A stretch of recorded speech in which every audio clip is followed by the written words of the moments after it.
Assalamualaikum warahmatullahi wabarakatuh. Kembali lagi di channel Otobi teman-teman. Kali ini saya akan mencoba test drive motor Suzuki Satria saya yang saya servis ya. Setelah saya servis ini saya coba untuk test drive ya teman-teman.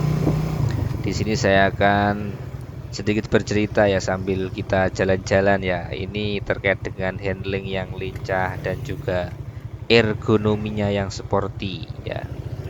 Jadi kelebihannya salah satunya untuk Suzuki Satria 150 injeksi ini adalah bobotnya ringan dan juga rangkanya yang kokoh. Jadi jangan khawatir ya dengan rangkanya. Kalau Satria itu insya Allah kokoh ya.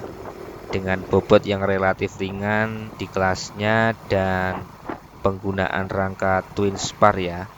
Satria injeksi ini sangat mudah dikendalikan. Oke. Kemudian untuk suspensinya juga optimal. Jadi suspensi depan teleskopik dan monoshock belakang bekerja secara harmonis. Jadi enak kita gunakan juga enak ya suspensinya. Kemudian untuk posisi berkendaranya juga fleksibel. Meskipun ya bergaya Ayago seperti ini, tapi ini untuk posisi berkendara tidak terlalu ekstrim ya. Posisi stang yang tidak terlalu membungkuk dan jok yang cukup nyaman membuatnya tetap ideal ya untuk penggunaan harian maupun perjalanan jarak menengah maupun jauh ya. Ini saya gunakan untuk hari-harian juga enak. Di punggung juga tidak sakit. Beda dengan yang karbu. Kalau karbu terlalu ke bawah untuk yang Satria karbu. Oke.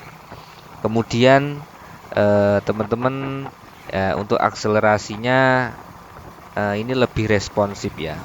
Begitu tuas gas dipuntir, respon mesin terasa instan ya, tidak ada jeda atau berbet ya yang sering ditemui pada Satria karburator. Kemudian untuk torsi di putaran bawah terasa lebih berisi, membuat motor ini lincah, melesat ya, enak dipakai.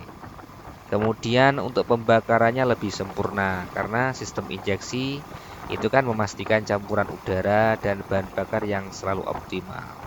Jadi itu dapat meningkatkan efisiensi konsumsi bahan bakar. Pastinya lebih irit. Kemudian tenaganya lebih maksimal sehingga lebih unggul. Kalau melihat referensi itu kan biasanya kan kalau Satria yang baru itu kan eh, tenaganya 18,2 HP pada 10.000 rpm dan torsinya bisa 13,8 Nm pada 8.000 rpm.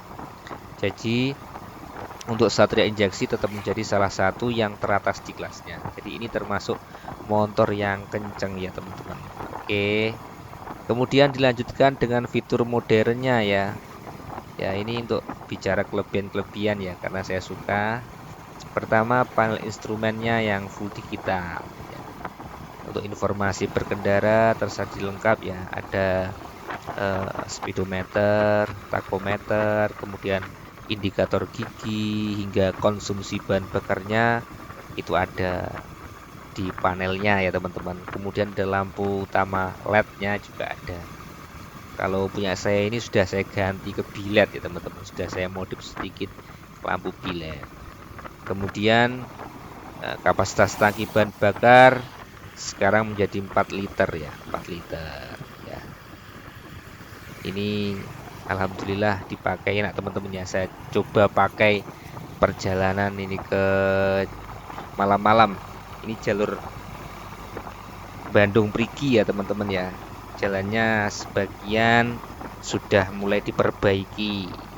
Sudah mulai diperbaiki dan alhamdulillah eh, sudah nyaman. Sebagian mungkin ada yang masih ditempel, sebagian masih ada yang berlubang.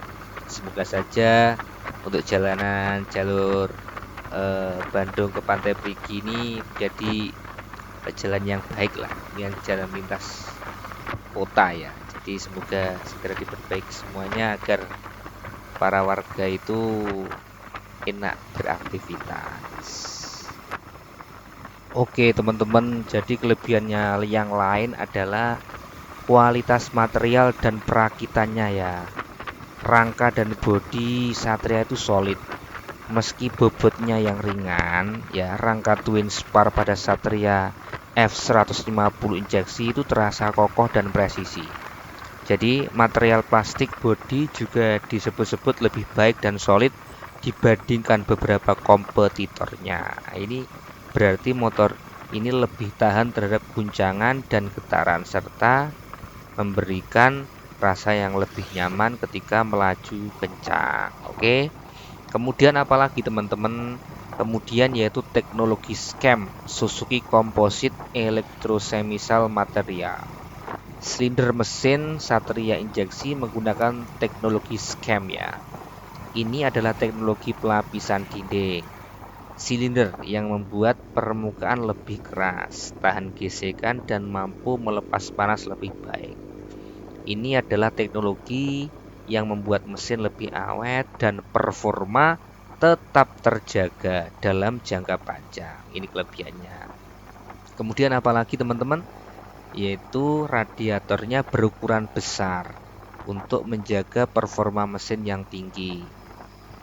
Dibekali radiator berukuran besar bahkan mendekati ukuran radiator motor 250 cc ya. Sistem pendinginnya optimal ini sangat krusial ya untuk menjaga suhu mesin tetap stabil, kemudian agar nyaman dan itu mencegah overheating dan menjaga durabilitas mesin. Seperti teman-teman ya. Selanjutnya yaitu terkait dengan fitur keamanan tambahan ya. Ini ada yang tanya apa toh tambahan untuk keamanannya.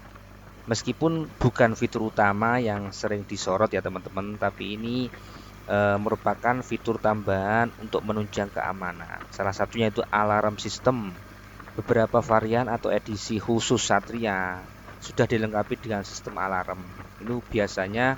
Fitur itu biasanya untuk meningkatkan keamanan dan resiko pencurian, kemudian memberikan ketenangan pikiran bagi pemilik.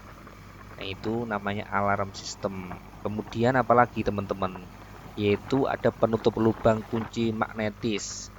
Lubang kunci Satria injeksi dilindungi dengan penutup magnetis. Ini adalah fitur standar yang cukup efektif untuk mencegah tindak pencurian dengan kunci T. Ya, kemudian apalagi? Yaitu rem cakram pedal disc atau wavy disc. Rem cakram depan dan belakang menggunakan desain pedal disc atau cakram bergelombang, yang mana desain ini bukan hanya estetik tapi juga membantu pelepasan panas yang lebih baik, sehingga kinerja pengereman ini bisa optimal teman-teman meskipun dalam penggunaan yang intens. Oke, kemudian apalagi? Yaitu terkait dengan perawatan injeksi. Meskipun dianggap agak rumit ya teman-teman, tapi sistem injeksi sebenarnya lebih mudah dirawat dibandingkan dengan karburator. Asalkan apa? Asalkan perawatan dilakukan sesuai dengan jadwal dan menggunakan bahan bakar yang tepat ya. Jadi minim perawatan rutin atau tune up dengan sistem injeksi, tidak ada lagi kebutuhan untuk penyetelan karburator secara manual. Kemudian yaitu deteksi masalah lebih mudah. Jika ada masalah pada sistem injeksi, sensor-sensor yang tersebar di mesin akan mengirimkan data ke ECU ya, dan biasanya akan muncul indikator check engine di panel instrumen, yang mana hal ini memudahkan teknisi untuk mendeteksi masalah dengan bantuan scanner khusus dan mempercepat proses perbaikan. Jadi ini lebih mudah ya untuk perawatan injeksi ini dibandingkan dengan yang karburator. Kemudian detail desain yang fungsional lainnya adalah ini teman-teman, kompartemen penyimpanan dan USB charger pada tipe tertentu. Pada beberapa varian tertentu seperti seri Black Predator itu dilengkapi dengan USB charger. Ini sangat berguna untuk mengisi daya smartphone saat berkendara. Jadi di jok depan, bagasi depan yang kecil itu sekarang untuk seri-seri tertentu seperti Black Predator ini ada USB chargernya yang bisa kita gunakan untuk mengisi HP, baterai HP ya. Meskipun perlu diperhatikan agar tidak terlalu panas ya jika perjalanan jauh. Oke teman-teman, jadi tetap diperhatikan ketika kita berjalan jauh. Kemudian footstep depan model lipat. Footstep depan untuk Satria injeksi ini pengendara desainnya seperti desain lipat ya, yang mana memberikan fleksibilitas dan mengurangi resiko cedera saat motor terjatuh atau tersinggung. Jadi lebih sporty lah, bisa dilipat untuk footstep depan. Ya mungkin itu ya teman-teman untuk beberapa kelebihannya untuk Satria ini cerita sambil jalan-jalan malam teman-teman. Terima kasih ya yang sudah mau komen, yang sudah mau berkunjung ke channel ini. Semoga channelnya berkembang. Jangan lupa ya teman-teman, saling support, saling dukung, dan jangan lupa like dan share dan subscribe ya teman-teman. Terima kasih. Assalamualaikum warahmatullahi wabarakatuh.